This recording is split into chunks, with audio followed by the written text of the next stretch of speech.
Hello বন্ধুরা, আজকে আমরা চলে এসেছি নতুন একটা ডেস্টিনেশনে। আজকে আমরা এসেছি ডায়মন্ড হারবার নদী। তো আজকে আমরা একই দিনে ডায়মন্ড হারবার নদী ঘুরে তারপর আমরা একই রাস্তাতে কিভাবে শ্রী স্বামীনারায়ণ মন্দির ঘুরবো সেটা তোমাদের সাথে আজকে শেয়ার করব। বন্ধুরা, এই স্বামীনারায়ণ মন্দির কিন্তু পৈলান মন্দির নামেও পরিচিত। তো একই দিনে আমরা কিভাবে দুটো জায়গা ঘুরছি সেটা তোমাদের সাথে আজকে শেয়ার করব। তো চলো আজকের ভিডিওটা শুরু করা যাক। হ্যালো বন্ধুরা, ওয়েলকাম টু মাই চ্যানেল ঘোরাফেরা। তো দেখতে পাচ্ছ আমার পেছনে আমি একটা নদীর সামনে দাঁড়িয়ে রয়েছি। আমার পেছনে রয়েছে ডায়মন্ড হারবার নদী। তো আমি আজকে এসেছি ডায়মন্ড হারবার নদী ঘুরতে। তো জাস্ট এমনিই এসেছি তোমাদের সাথে একটু শেয়ার করব বলে। আর এখানে আমি কোনোদিনও আসিনি, কেমন জায়গাটা সেটাও জানি না। তো এমনি জাস্ট নর্মালি এসেছি। তো চলো এখানে কি কি ঘুরছে, কি কি ঘোরার জায়গা আছে একটু দেখি, দেখে তোমাদের সাথে শেয়ার করি আর কেমন ঘুরলাম সেটাও বলি। তবে এখান থেকে আমরা অন্য একটা জায়গায় যাব, সেটা হচ্ছে ডায়মন্ড হারবার রোডের মধ্যেই ওটা, শ্রী স্বামীনারায়ণ মন্দির। তো সেখানেও যাব, সেটাও তোমাদের সাথে শেয়ার করব। তো এখন আমি ডায়মন্ড হারবার নদীটা একটু ঘুরি, তো আর দেখাই তোমাদেরকে, কি কি দেখাচ্ছি তোমাদের সাথে শেয়ার করব। তো চলো যাওয়া যাক আর ঘোরা যাক। বন্ধুরা, আমি এখন ডায়মন্ড হারবারে আছি আর এখন হচ্ছে দুপুরের টাইম। আর এই দুপুরের টাইমিংটাতে এত সুন্দর লাগছিল, এই ডায়মন্ড হারবার নদীর সামনে দাঁড়িয়ে রয়েছি। পাশ থেকে দেখো, মানে এত সুন্দর হাওয়া দিচ্ছে। আর এই দেখো যে বোটগুলো যাচ্ছে ওগুলো দেখতেও এত ভালো লাগছিল। তোমরা দেখো কত সুন্দর লাগছে দেখতে। অনেক বোট রয়েছে এখানটায়। তো মানে দেখতে এত সুন্দরই লাগছিল যে কি বলবো। এখান থেকে মানুষ মানে যাতায়াত করে এই বোর্ডে। আর আমরা নর্মালি ঘুরতে এসেছি এখানে। তো এখান থেকে আমরা একটা মন্দিরেও যাব, তোমাদের সাথে সেটা শেয়ার করব। তোমরা শুধু মানে জলের স্রোতটা একবার দেখো, খুব সুন্দর। দেখো দুপুরে মানে প্রচণ্ড রোদ ছিল, তো কিন্তু জলের এত সুন্দর হাওয়াতে মানে রোদটা আর মালুম হচ্ছিল না, এতটাই ভালো লাগছিল, এত সুন্দর হাওয়া বইছিল। আর এই লেখাটা দেখো, আই লাভ ডায়মন্ড হারবার, লেখাটাও খুব সুন্দর লাগছিল দেখতে।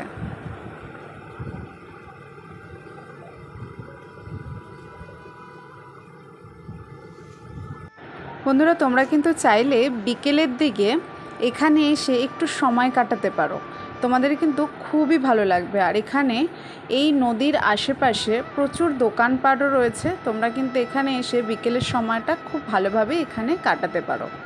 একবার তোমরা এখানে আসতেই পারো, তোমাদের খুবই ভালো লাগবে।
তো বন্ধুরা দেখো, এখন আমি দাঁড়িয়ে হচ্ছে শ্রী স্বামীনারায়ণ মন্দিরের সামনে। তো আমরা ছিলাম হচ্ছে ডায়মন্ড হারবার নদীর সামনে।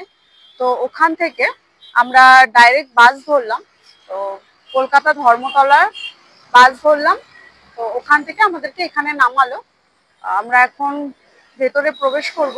তো চলো ভেতরে গিয়ে দেখাই যে মন্দিরটা কতটা সুন্দর।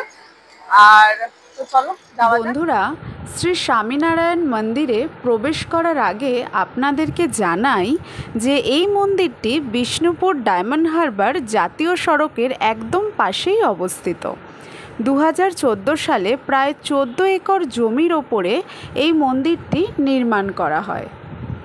বন্ধুরা দেখো, এই মন্দিরটি রাস্তার একদম সামনে, রাস্তার ওপরে এত সুন্দর লাগছে দেখতে। আমি ভেতরে গিয়ে তো তোমাদেরকে অবশ্যই দেখাবো, কিন্তু মন্দিরের সময় কি আছে তোমাদেরকে সেটা আগে জানিয়ে দিই। দেখো, সকাল 7:30 থেকে 12টা পর্যন্ত খোলা থাকে, আবার বিকেল 4টে থেকে 8টা পর্যন্ত এই মন্দির খোলা থাকে। তো তোমরা এই সময়ের মধ্যে আসার চেষ্টা করো। আর এখানে দেখো, প্রত্যেকটা সময় এই মন্দিরের গেটের ওপর কিন্তু লেখা রয়েছে, তো তোমরা মন্দিরের সময়টা একবার দেখে নিও। এখানে কিন্তু দুপুরের টাইমে ভোগও দেওয়া হয়, আর এখানে কিন্তু সন্ধ্যা আরতি হয়। তোমরা চাইলে বিকেলের সময়টাতে আসতে পারো, তোমাদের খুব ভালো লাগবে। দুপুরের টাইমটাতে একটু রোদ থাকে, কিন্তু বিকেলের টাইমটাতে তোমাদের খুবই ভালো লাগবে। তোমরা বিকেল 4টে থেকে 8টার যে সময়টা, সেটাতে তোমরা আসতে পারো। আমরাও কিন্তু ওই সময়টাতেই এসেছি। তো চলো ভেতরে যাওয়া যাক, আর ভেতরে কতটা সুন্দর আর কি কি রয়েছে সবটাই তোমাদেরকে আজকে এই ভিডিওর মাধ্যমে দেখাবো। তো চলো ভেতরে প্রবেশ করা যাক। বন্ধুরা, দক্ষিণ 24 পরগনা জেলার এই বিখ্যাত মন্দিরটিতে তোমরা কিভাবে আসবে? আমি তো ডায়মন্ড হারবার নদী হয়ে এসেছি, কিন্তু তোমরা যদি কলকাতা ধর্মতলা বা শিয়ালদা বা হাওড়া থেকে আসো, তাহলে তোমরা কিভাবে আসবে? কলকাতা ধর্মতলা থেকে ডায়মন্ড হারবার বা নামখানাগামী প্রাইভেট বা সরকারি বাসে চেপে তোমরা চলে আসতে পারো। তার জন্য সময় লাগবে 45 মিনিট, আর মাথা পিছু 25 টাকা করে ভাড়া লাগবে। আর যদি তোমরা কেউ রুবি সাইড দিয়ে আসো, তাহলে তোমরা SD 76 বাসে করে তোমরা ডাইরেক্ট এখানে চলে আসতে পারো। এইভাবে তোমরা খুব ভালোভাবেই আসতে পারো। দেখো, মন্দিরে এখন ঢুকছি, কেমন মন্দিরটা তোমাদেরকে পুরোটা দেখাচ্ছি, চলো।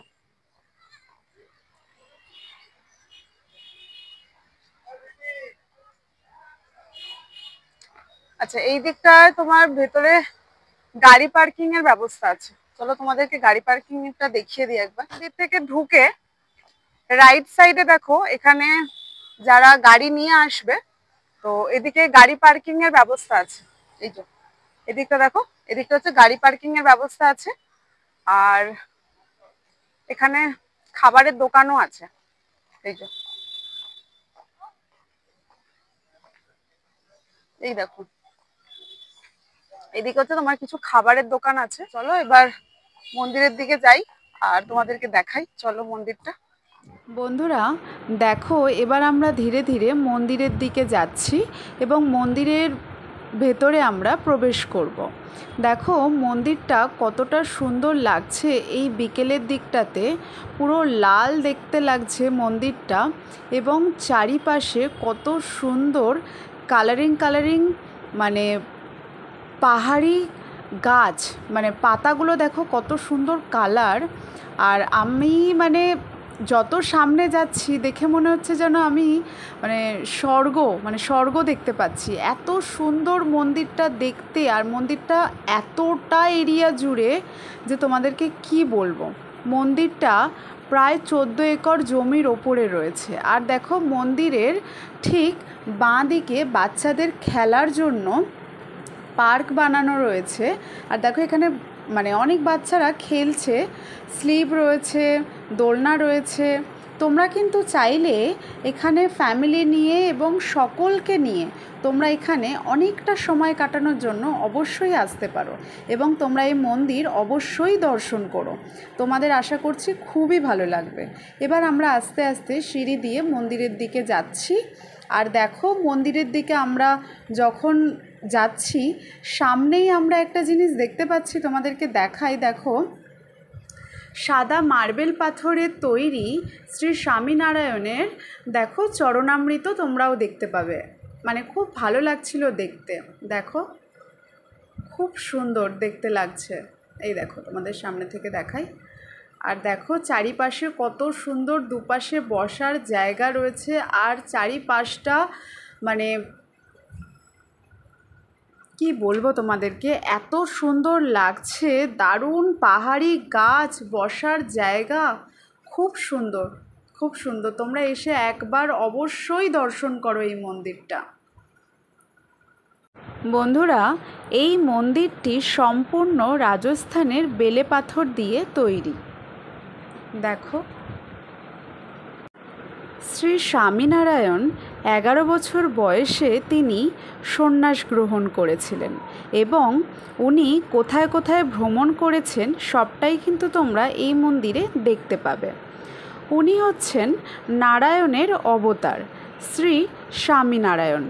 আগে এই জায়গাটা পুরোটাই জঙ্গল ছিল এবং উনি এখানে এসে বিশ্রাম করেছিলেন, তাই এই জায়গাটাতেই এই মন্দিরটি প্রতিষ্ঠিত করা হয়েছিল। কতটা সুন্দর দেখো বন্ধুরা, মন্দিরটা কত সুন্দর লাগছে দেখতে।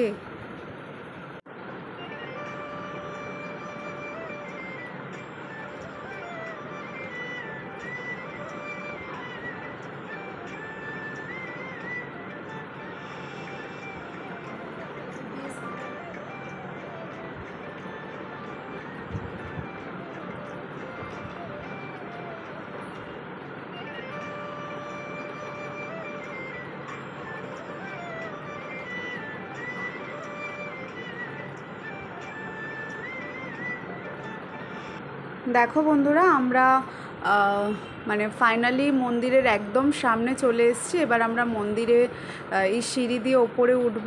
আর তোমাদেরকে বলে রাখি, মন্দিরে একদমই ফোন অ্যালাউ নেই। মন্দিরে ফটো মানে ভেতরে ঢুকলে ফটো আর তোলা অ্যালাউ নেই। তোমরা মন্দিরের বাইরেটাতে তোমরা ফটো তুলতে পারো, কিন্তু এখানে মানে একদমই ভিডিও অ্যালাউ ওরা করছে না। মন্দিরে যখনই ওপর উঠবে তখন ওরা একটা কালো প্লাস্টিক দিচ্ছে, যেখানে ফোন তোমরা ওই প্যাকেটের মধ্যে ঢুকিয়ে রাখতে পারবে। দেখো বন্ধুরা, আমরা সিঁড়ি দিয়ে ওপরে উঠে এসেছি আর তোমাদেরকে পুরো মন্দিরটা একবার দেখাই। মন্দিরের নকশাগুলো একবার দেখো, কত সুন্দর হাতের কাজ, আর মন্দিরটা কতটা সুন্দর দেখতে একবার দেখো। খুব সুন্দর দেখতে ভেতরটা, দেখো একবার। বন্ধুরা দেখো, আমরা মন্দির দর্শন করে বাইরে চলে এসেছি আর এদিকে দেখো সূর্য ডুবছে, আর সেই সময়টা কি অপূর্ব লাগছে দেখতে মন্দিরটাকে, তোমাদেরকে কি বলবো। দেখো, এটা হচ্ছে বিকেল হয়ে গেছে, আর বিকেলের টাইমটাতে মানে প্রচুর লোক এখানে জড়ো হয়েছে। প্রচুর লোক কিন্তু বিকেলেই হয়, আর বিকেলের সময়টা কিন্তু এখানে খুবই ভালো লাগে, আর এখানে প্রচুর লোক হয় বিকেলের টাইমটাতে। এখন কিন্তু আমরা সকলে অপেক্ষা করছি সন্ধ্যা আরতির জন্য, আর এখানে সন্ধ্যা আরতি শুরু হয় সন্ধ্যে 6টার সময়। তো সন্ধ্যে 6টা বাজার অপেক্ষায় আমরা রয়েছি। তার মধ্যে আমরা পুরো মন্দিরটা একবার ঘুরে দেখি। তো চলো, তোমাদেরকেও পুরো মন্দিরটা একবার ঘুরে দেখাবো যে মন্দিরটা কতটা সুন্দর ভেতরটা। তো চলো আমরা পুরো মন্দিরটা একবার ঘুরে দেখি কতটা সুন্দর। বন্ধুরা দেখো, মন্দিরে সিঁড়ি দিয়ে ওপরে উঠে দেখো বাঁদিকে রয়েছে জুতো রাখার কাউন্টার এবং ডান দিকে রয়েছে জুতো ওখান থেকে নিতে পারবে। তো তোমাদেরকে টোকেনও দিয়ে দেওয়া হবে। আর দেখো বিকেলে মন্দিরটা কত সুন্দর লাল হয়ে রয়েছে, দেখো কি সুন্দর লাগছে দেখতে মন্দিরটা। আর মন্দিরের ডান দিকে এবং বাঁ দিকেই কিন্তু ফটোগ্রাফি করা এখানে অ্যালাউ আছে, আর ভিডিও করা অ্যালাউ নেই। ফটোগ্রাফি তোমরা করতে পারো। খুবই সুন্দর বিকেলের মানে যে সময়টা, খুব সুন্দর লাগে, খুব সুন্দর। বন্ধুরা দেখো, সন্ধ্যের আলোতে মন্দিরটা আরও কত সুন্দর দেখতে লাগছে। খুব খুব খুব সুন্দর লাগছে দেখতে, তোমরা দেখো শুধু একবার। বন্ধুরা, এই মন্দিরে শ্রী স্বামীনারায়ণের ছোটোবেলার মানে বাল্যকালের মূর্তিতেই এখানে পুজো করা হয়। এই মন্দিরে ভগবান শ্রী স্বামীনারায়ণ, ঘনশ্যাম মহারাজ, শ্রী হরেকৃষ্ণ মহারাজ, রাধাকৃষ্ণ, হনুমানজি, শিব পার্বতী এবং গণেশজির নিত্য পুজো এখানে করা হয়। এবং গর্ভগৃহে রয়েছেন শ্রী স্বামীনারায়ণ, এবং সেখানে একটি সোনার মূর্তিও রয়েছে। আমরা ওখানে সেই সোনার মূর্তিতে পুজো করেছি এবং শ্রী স্বামীনারায়ণের মাথায় জলও ঢেলেছি। তো দুজনের 50 টাকা করে লাগে, এবং পুজোর যে প্রসাদ রয়েছে সেখানেও 50 টাকা করেই প্রসাদ দেয়, এবং সেখানে চরণামৃতও দেওয়া হয়। তোমরা চাইলে এইভাবে পুজো করতে পারো, শ্রী স্বামীনারায়ণের মাথাতে জলও ঢালতে পারো। আমরা তো জল ঢেলেছি, মানে খুব সুন্দর দেখো এটা বাইরের পোর্শনটা, সন্ধেবেলার আমরা সকল এখানে বসেছিলাম, খুব ভালো লাগছিল দেখতে, খুব ভালো লাগছিল। তোমরা চাইলে মন্দিরের বাইরে থেকেও প্রসাদ নিতে পারো বা ভেতর থেকেও প্রসাদ নিতে পারো। বন্ধুরা দেখো আমরা মন্দির থেকে বাইরে বেরিয়ে এসেছি, সন্ধ্যা আরতি হয়ে গেছে। আমরা সন্ধ্যা আরতি হয়ে আমরা মন্দির থেকে নিচে ডান দিকে আমরা চলে আসলাম। আর দেখো আসার পর আমরা এখানে দেখতে পেলাম একটা ওষুধের দোকান। যদি এখানে আসার পর কারো কোনো সমস্যা হয় তাহলে তোমরা এখান থেকে ওষুধের ব্যবস্থাও আছে, এখান থেকে তোমরা ওষুধ নিতে পারো। এবং যেখানে ওষুধ পাওয়া যাচ্ছে সেখানে কিন্তু তোমার জামা কাপড়েরও ব্যবস্থা আছে। তো এখানতে দেখো এটা হচ্ছে সেই দোকানটা। তো আর তার অপোজিটেই দেখবে এখানে রয়েছে তোমার খাবারের দোকান। এখানে খুব রিজনেবল প্রাইসে খাবার পাওয়া যায়, তোমরা সব রকম খাবার এখানে পাবে, ভাত, রুটি, খিচুড়ি, সব রকম খাবারই তোমরা এখানে পেয়ে যাবে। কিন্তু বাইরে থেকে খাবার কিন্তু এখানে নিষিদ্ধ, একদমই নিষিদ্ধ বাইরে থেকে খাবার। তো তোমরা এখানে তোমরা তোমাদের মতো করেও কিছু খাবার খেয়ে নিতে পারো। এখানে তোমার আইসক্রিম, মিষ্টি, মানে সব রকম খাবারই তোমরা কিন্তু পেয়ে যাবে। তো বন্ধুরা আজকের ভিডিওটা এখানেই শেষ করছি। তোমরা একদিনে কিভাবে দুটো জায়গা ভ্রমণ করতে পারো তো সেটা আমি তোমাদেরকে দেখালাম, আমি নিজেও ঘুরলাম। তো বন্ধুরা আজকের ভিডিওটা যদি ভালো লেগে থাকে তাহলে like, comment, share and subscribe করে দিও। আর আমার চ্যানেলে যদি নতুন বন্ধু হয়ে থাকো তাহলে চ্যানেলটিকে সাবস্ক্রাইব করে পাশে থেকো। আর পাশে থাকা বেল আইকনটি অবশ্যই প্রেস করে দিও যাতে আমার চ্যানেলের নতুন ভিডিও তোমাদের কাছে সবার আগে চলে আসে। তো চলো টাটা বন্ধুরা।